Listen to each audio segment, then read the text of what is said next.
I can't tell you how much I sympathise with the way everybody has had to endure this unbelievably testing and challenging time. In a deeply emotional moment, King Charles was reportedly moved to tears after facing an unexpected ultimatum from both Prince William and Princess Anne. During a tense family discussion, they demanded he cut all ties with Camilla's family. A shocking request, one that pierced through the monarchy like a blade, leaving the royal household shaken to its core. The revelation sparked a storm of speculation, raising questions about hidden rifts, loyalty, and the stability of the Windsor dynasty itself. Why would William and Anne, so different in temperament, yet united in purpose, press for such a drastic move? The answer, whispered behind velvet curtains and echoed across headlines, may well determine the future of the crown. It should have been just another quiet day behind the gilded gates of Buckingham Palace. The autumn air hung still, carrying with it the faint chill of London's early dusk. Yet the atmosphere within the palace was anything but calm. Courtiers hurried with restless energy, staff exchanged hushed glances, and even the chandeliers in the staterooms seemed to cast heavier shadows than usual. Something unspoken lingered in the air in anticipation. A quiet storm waiting to break.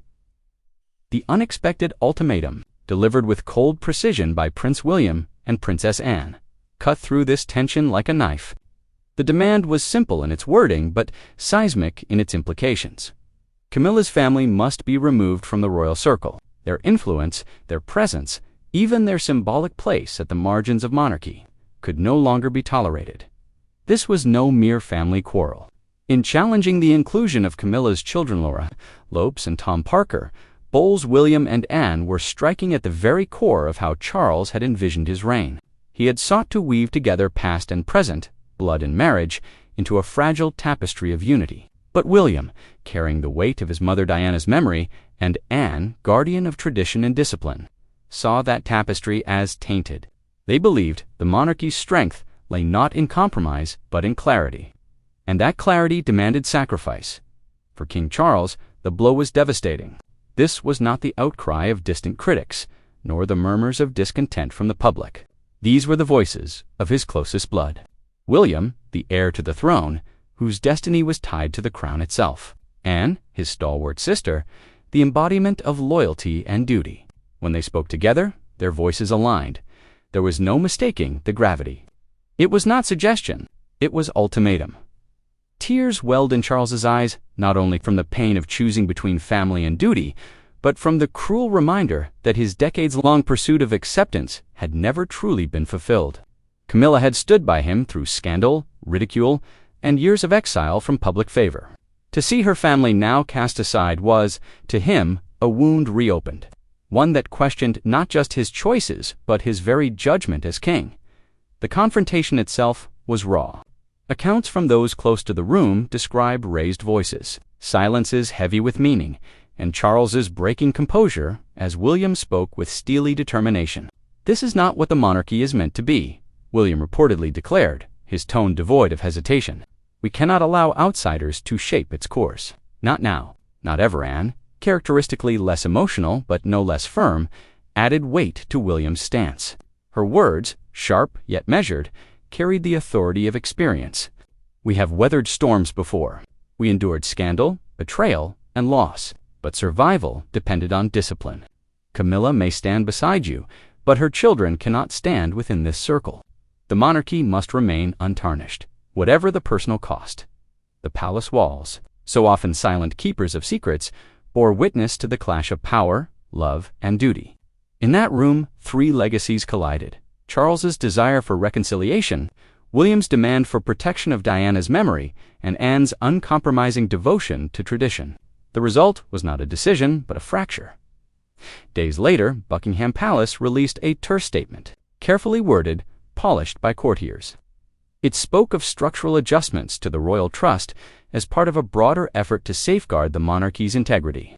On the surface, it appeared as a routine administrative reshaping, but royal watchers and the public alike quickly noticed what was missing.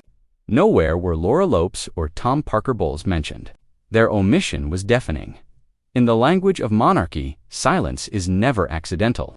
Omission speaks louder than declaration. To those who could read between the lines, it was a clear signal Camilla's family had been sidelined. For Camilla, the silence was devastating. Her own journey from vilified mistress to accepted consort had been one of the most dramatic rehabilitations in modern royal history. To see her children, who had quietly played their roles without fanfare, cast aside so abruptly was more than a personal slight. It was a reminder that no matter her position, the Windsor bloodline remained the unbreakable boundary. Her tears were shed privately, behind closed doors. But the sting of betrayal was no less real. The reaction outside the palace was immediate and ferocious. Social media platforms lit up with a frenzy of hashtags and commentary. #Diana would be proud trended worldwide. Twitter, Instagram, and Facebook pulsed with declarations that it was time to clean house at the palace. For many, this was not just gossip, it was justice delayed but finally delivered. Television. Analysts dissected every line of the palace statement, drawing connections to decades of public resentment. The monarchy has always survived because it knows when to close its ranks, one historian remarked. What we are seeing now is the crown's attempt to preserve its soul, to honor Queen Elizabeth's legacy, and to restore the unbroken thread back to Diana. And yet, amid the approval, irony lingered. Charles, so often criticized for weakness and indecision, was now being praised for a move that, in truth, was forced upon him by the weight of his heir and his sister's ultimatum. The sidelining of Camilla's family was both a restoration and a reckoning. A restoration of traditional hierarchy and a reckoning for Charles's past choices. For the public, the move felt like vindication. For Charles, it was humiliation, dressed as triumph. Within the palace, the silence grew heavier. Staff whispered in corridors, allies repositioned themselves, and loyalties were tested. For some, the decision marked the reassertion of clarity. For others, it was a dangerous reminder of the fragility of Charles's rule. Even as the monarchy projected unity outward, cracks widened within every detail. Every pause in conversation, every absence from an event became a coded message. When Camilla's children were left off the guest list for a charity gala, tabloids exploded. When William was photographed at an engagement looking unusually solemn, speculation soared. The lines have been drawn, one commentator declared, and once lines are drawn in this family, they rarely fade. But perhaps the most powerful undercurrent was the memory of Diana, her legacy. Once treated as a shadow, now returned as a compass.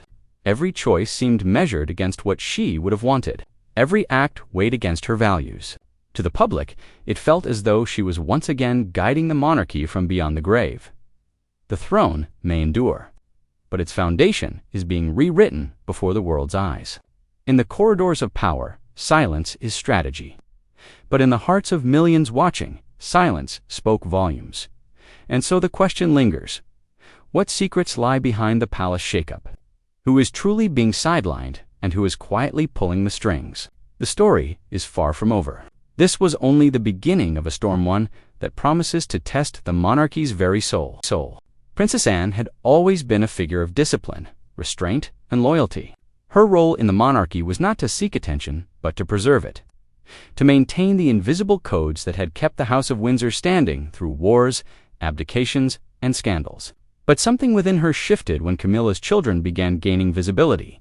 Their access to events, their quiet presence at gatherings once reserved for blood royals, seemed effortless. Anne's instincts, honed over decades of service and sacrifice, told her something was amiss. She watched with careful eyes, never one to jump to conclusions, but she knew when patterns carried meaning. At first, she dismissed the unease as her own caution. But after a private, tense conversation with Prince William, everything changed. William was disappointed, frustrated, and increasingly feeling sidelined. The heir to the throne confessed to his aunt that he sensed his role as guardian of tradition being quietly undermined. His words carried a weight that struck Anne to her core. If William, the future king, the embodiment of Diana's legacy, felt displaced, then something fundamental was wrong. That night, Anne's quiet vigilance transformed into action. Almost overnight, her behavior shifted. Invitations to Camilla's children's celebrations went unanswered. Public appearances alongside Laura and Tom vanished, her absences politely explained away as scheduling conflicts. Yet, To those within palace walls, the message was unmistakable. Royal duties were not to be shared lightly, and tradition was non-negotiable.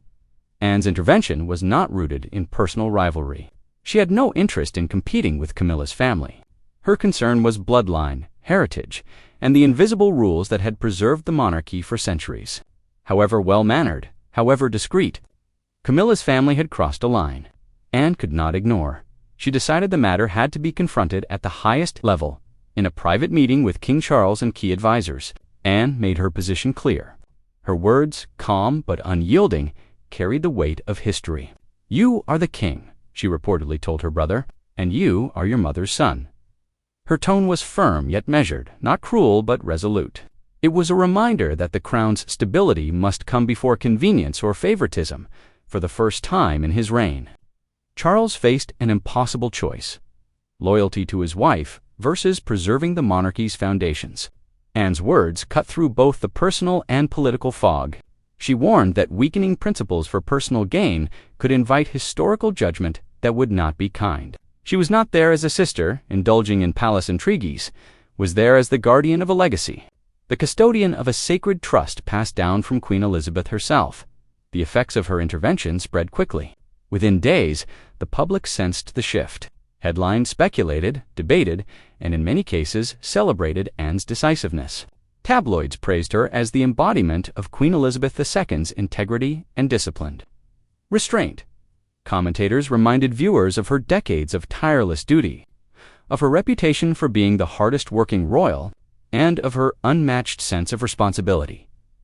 At the same time, scrutiny of Camilla's family intensified. For years, Laura Lopes and Tom Parker Bowles had been seen quietly at royal events, always positioned with care, never too central but never too far in the background. Now their every appearance was dissected. The tide had turned. What once looked like gentle acceptance now appeared like overreach. Behind palace walls, the friction erupted into something more than polite disagreements. It became a silent ultimatum. Tradition would not bend. Anne had drawn a line in the sand. And the walls of monarchy seemed to close in tighter than ever. Anne's message was clear. Some lines were involved. Her quiet, uncompromising stance transformed her into both shield and signal. She shielded the monarchy from dilution, and she signaled to the nation that duty, blood, and history remained untouchable leaven in a house often swayed by sentiment and spectacle. But what secrets lay behind this hidden shift? What plea had been whispered in the shadows of Buckingham Palace? The palace-played hush that settled over Buckingham Palace was unlike any before. It was not the silence of ceremony, nor the stillness of mourning. It was the kind of tense hush that arrives before history quietly tilts. Queen Camilla, usually composed under relentless scrutiny, found herself walking the palace corridors with unusual heaviness. She had endured the worst of public scorn. She had survived the decades-long battle to transform from the other woman into Queen Consort, but nothing prepared her for this: the looming exclusion of her children. When she approached King Charles, it was not with fury, but with fear. It was the fear of a mother defending her children, the fear of a wife fighting to preserve a fragile legacy. In the quiet of a secluded room, far from the cameras and advisors, Camilla laid bare truths that only a few would ever hear. Laura and Tom, she explained, had never sought titles. They had never demanded power. They wanted only recognition, a place within the family, and security within an institution that had already reshaped their lives. Yet beneath her calm words lay a painful vulnerability. Camilla was grappling with old wounds, the shame of being a second wife, the shadow of Diana's memory, the fear that history would dismiss her family as insignificant. Sources close to the palace reveal she broke down during the conversation, whispering to Charles, "This decision will tear us apart." For Charles, it was a moment of piercing conflict. He had endured ridicule, betrayal, and public judgment. But this was different. This was not about reputation, it was about love. He felt the shock of choosing between the woman who had been his companion for decades and the institution he had sworn to protect.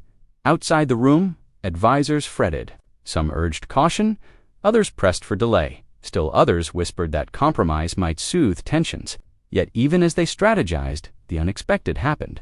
A leak. The leak that changed everything. A carefully timed document. emerging from the shadows of the Duchy of Cornwall archives, shifted the balance of power within the monarchy. It was not just gossip, it was evidence. The document revealed hidden plans for the future management of royal estates, centuries-old treasures that symbolized continuity. Among the names listed as potential trustees was Laura Lopes. Her inclusion stunned the few who saw it. To outsiders, it was unthinkable. To insiders, it confirmed years of whispered suspicion. Camilla had quietly positioned her children at the heart of royal finances. King Charles, presented with the papers, was reportedly stunned. He had always believed there was a separation between his personal devotion and his royal duty. Yet the documents blurred that boundary. To some, it was careful planning. To others, it was betrayal. Anne and William wasted no time. They carried the papers directly to Charles's office, their expressions solemn, their message unflinching. The monarchy could not survive if it appeared to be a playground for private ambition. The reaction outside was explosive. Social media erupted with accusations of nepotism and manipulation. Hashtags like #SaveTheCrown and #NotOurTrustees trended across the Commonwealth. Headlines framed the discovery as proof of overreach. Commentators debated whether this was modernization or corruption. For Charles, the danger was immediate. Acting against Camilla risked betraying her trust. Doing nothing risked the monarchy itself. He was trapped. The locked gates of Clarence House, the breaking point, arrived quietly but decisively. Charles, after days of anguish, signed a decree that would redraw the lines of influence within the monarchy forever. Camilla's family was formally removed from trusts, privileges, and unofficial duties. No more access to estates, no more quiet roles behind the curtain. From that day, the control of royal lands and finances was reserved solely for the direct successors of the House of Windsor, the locking of gates that would not reopen. Witnesses say the night before the announcement was one of the most painful of Charles's life. In a modest, camera-free room, he presented the decree to Camilla personally. His hands trembled as he spoke. "The monarchy must survive us both," he reportedly said.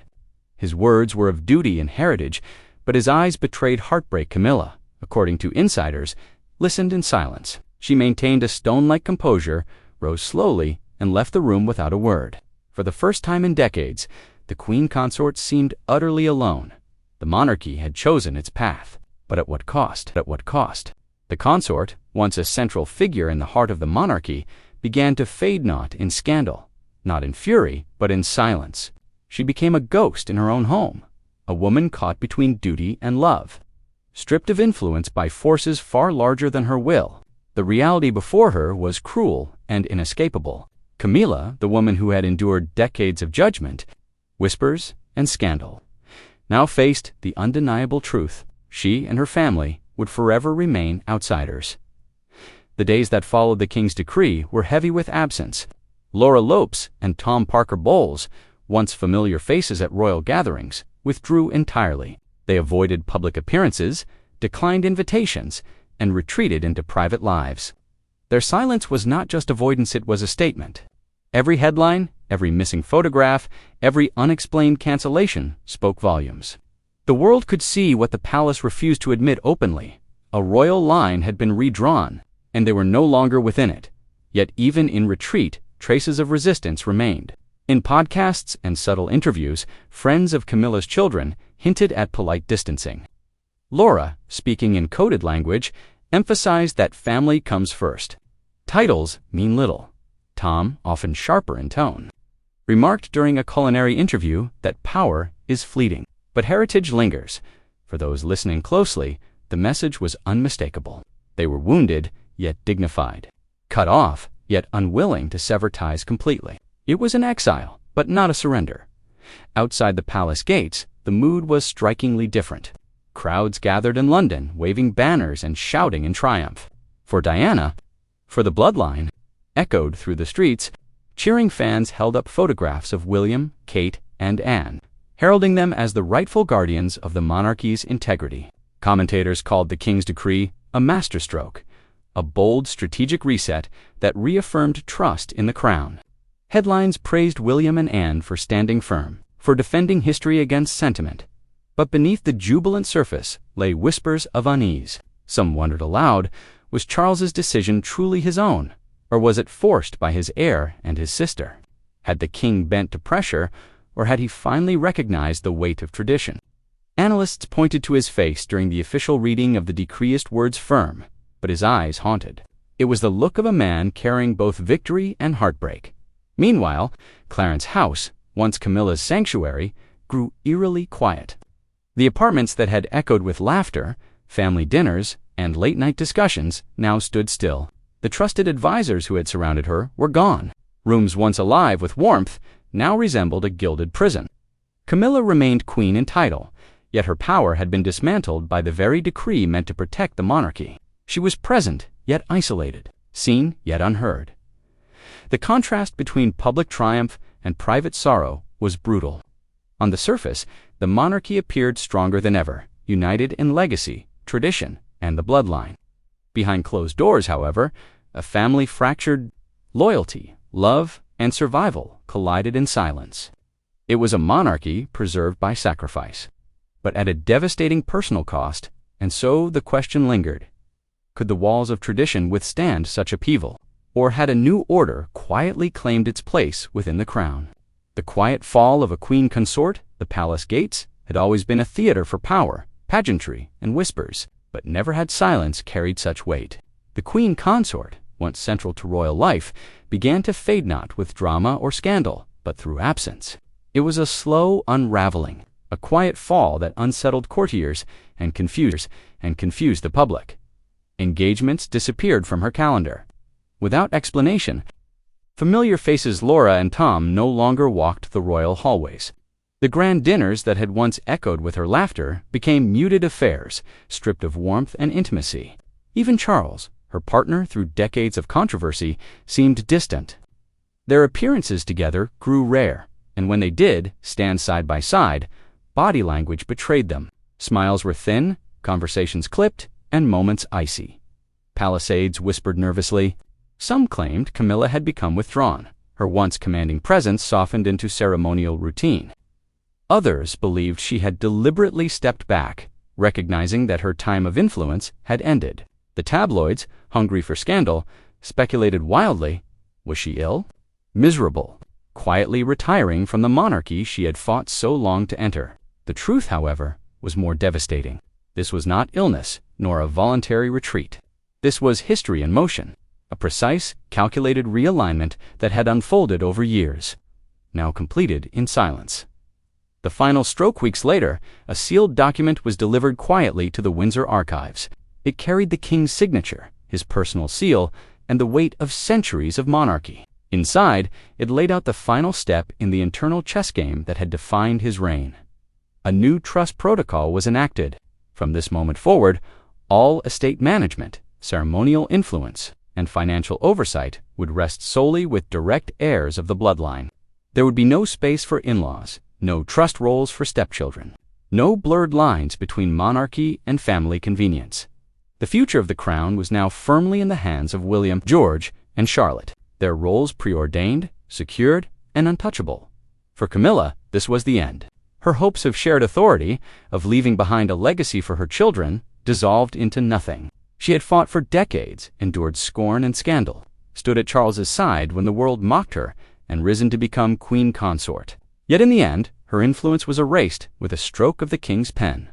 A letter accompanied the decree. Unlike other communications, it bore no royal seal, no formal signature. It was personal, handwritten by Charles himself. In it, he acknowledged the sorrow, the misunderstanding, and the inevitability of what had been done. 7 chilling words closed the letter. I had no choice. History required it. It was the cruelest kindness, an admission of love, but a confession of weakness. A man torn between wife and crown, who ultimately chose the latter. The realignment, the effect, was immediate. Prince William's prominence surged overnight. Public approval ratings soared as the heir was seen not only as the future king, but as the present protector of tradition. Princess Anne, long respected for her discipline and loyalty, stepped back into the limelight with renewed authority. Together, they symbolized both the monarchy's stability and its future. For the public, it was reassurance. For the institution, it was survival. And for Charles, it was the heaviest burden of his reign. Camilla and her family withdrew into obscurity. Laura and Tom, once photographed at royal weddings, ceremonies, and state events, vanished from coverage. Their names faded from headlines, their presence erased from royal protocol. The dynasty they had almost touched was now closed to them forever. The palace corridors reflected the change. Portraits of past queens still lined the walls. Traditions endured, but the atmosphere had shifted.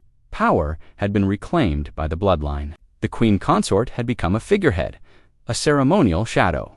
The throne returned to the precise, unyielding hands of heirs destined to carry it forward. The lesson: this was not a scandal. It was not betrayal. It was not chaos. It was something colder, more deliberate. A quiet realignment, crafted not with shouts or accusations, but with silence, signatures, and absence. In the royal world, absence can speak louder than presence. Strategy often wears the mask of inevitability. Camilla's fall was not dramatic, it was inevitable. A reminder that love may endure, but legacy rules. The crown had been preserved. The monarchy had been secured. A mixed dynasty quietly set aside, and a new chapter begun. Under William, George, and Charlotte, the monarchy presented a polished image of stability, unity, and tradition. The sacrifices required to reach this point were never spoken of. Yet they hung in the air like a shadow, and so, history turned once more. A queen consort was reduced to silence, her influence erased, her children sidelined. The throne stood strong, but at a price few could bear. The final question, so now the world asks, what truly drove William and Anne to demand Charles cut all ties with Camilla's family? Was it loyalty to Diana's memory? Was it fear of blurred legacies? Or was it simply survival, the monarchy adapting to preserve itself, no matter the personal cost? Could this secret fracture be the seed of future instability? Or has the monarchy, by shedding its weakest links, grown stronger than ever? The crown may glitter on the outside, but behind its walls, silence tells another story of love, loss, and a quiet queen who fell not in scandal, but in inevitability.